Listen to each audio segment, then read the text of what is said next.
Najprije bih se zahvalila svim studentima na ukazanom poverenju i na časti da su me odabrali za najboljeg mentora u protekloj studijskoj godini. Naši studenti su, dobini studenti su izuzetno kreativni, vrlo je lako raditi sa njima. Zajednički smo tražili rešenja, kako inovativna, tako i neka malo teža. Prosto je bilo zadovoljstvo raditi svake godine sa novom generacijom koja uvek donese nešto novo i neki novi pečat.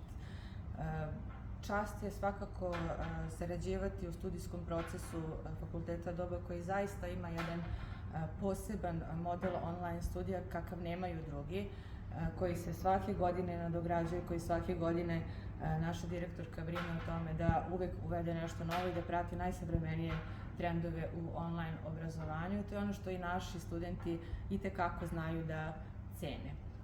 Meni je zaista bilo zadovoljstvo da upoznam sve nove ljude sa puno različitih ideja, shvatanja, inovativnih rešenja i prosto to je bila jedna zajednička sinergija u traženju svih kreativa do kojih smo došli.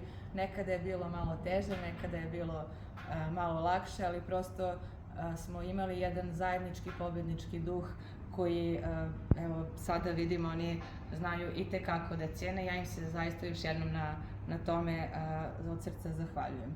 Nadam se da ćemo i dalje imati nove generacije koje će biti nadahnute na isti način kao i naši sadašnji studenti i radujem se svim našim novim projektima koje ćemo raditi. Puno pozdrava iz Beograda.